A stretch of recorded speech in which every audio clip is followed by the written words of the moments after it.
আসসালামু আলাইকুম। আমি আজকের খবর থেকে চিফ রিপোর্টার ওয়াজিদ বোস্তামি বলছিলাম।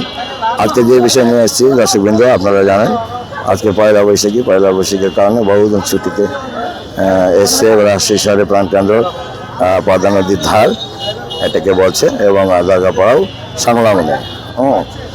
দর্শকবৃন্দ, আজকে আপনাদেরকে একটু সাক্ষাৎকার শোনাবো। অন্য জায়গায় থেকে রাজশাহীতে আসছে ঘুরতে, সে তার কেমন লাগে কিংবা কি কারণে এসছে একটু তাদের সাথে কথা বলবো। ভাই আসছেন একজন এখানে, তাহলে একটু ভিডিওটা ক্লিয়ার হবে। আচ্ছা, আপনি যে এখানে আসছেন রংপুর থেকে?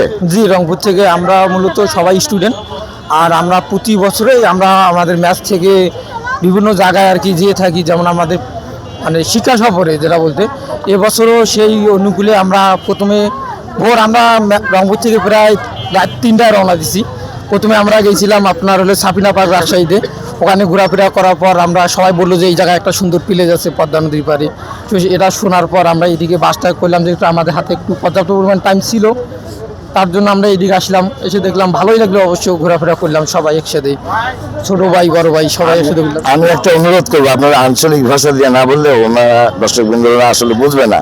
ঠিক আছে, আঞ্চলিক ভাষা দিয়ে যখন বলবেন তখন ওনারা বলবে যে আসলে সে বাইরে থেকে এসছে এবং উৎসব পালন করতে এসছে। বলেন, মুই খালি রংপুরের ছেলে যে চ্যাংরাই, আসলে আমার রংপুর থেকেই যাচ্ছি। এই জায়গায় কোনো মানে সংকোচ করার কোনো উপায় নাই, আমার একদম অরিজিনাল রংপুরের ছোঁয়া। তোরা যে আইসেন, তোরা কয়জন আইসেন ভাই? আমরা না, আমার আছি হলো 42 জন প্রায়। দুইটা গাড়ি না একটা গাড়ি নিয়ে এসছে? মানে একটা বাজেই নিয়ে আসছি আমার।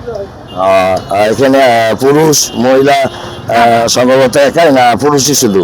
না না, আমরা হলো যে আমার সবাই ছাত্র মানুষ, ম্যাচত থাকি সবাই, ওতে ম্যাচ থাকি, আমরা সবাই একসাথে আছি, ছোটো ভাই বড় ভাই সবাই একসাথেই মিলেমিশে আছি। ধন্যবাদ আমার চ্যানেলের পক্ষ থেকে। দর্শকবৃন্দ, আমরা আজকের খবর থেকে আমি চিফ রিপোর্টার ওয়াজিদ বোস্তামি বলছিলাম। ওনাকে কিছু কিছু প্রশ্ন করা হয়েছে, আঞ্চলিক ভাষায় কিছু দিয়েছে, কিছু শুদ্ধ ভাষায় দিয়েছে। যেহেতু সেই স্টুডেন্ট, তার আঞ্চলিক ভাষা বাড়াবে না, এটাই সত্য। তারপরে আমি রিকোয়েস্ট করার পরে উনি আঞ্চলিক ভাষাতে বললো, কারণ আপনারা যেন বুঝতে পারেন যে ও আসলে এই রংপুরে এখান থেকে এসছে বন্ধুবান্ধব নিয়ে, কলেজ স্টুডেন্ট, উৎসব করার জন্য। তবে আরও একবার একটা কথা বলি, আমরা বাংলায় তারিখে উৎসব করি আর ইংরেজি তারিখে বেতন নিই এবং ইংরেজি তারিখে সারা বছরেই চলি। আজকে উৎসবের বিষয় যখন আসে তখন বাংলা তারিখের মনে কথা পড়ে, বাংলার তারিখ মনে পড়ে। ধন্যবাদ দর্শকবৃন্দ। আজকের খবর থেকে আমি ওয়াজিদ চিফ রিপোর্টার বলছিলাম রাজশাহী থেকে। ধন্যবাদ।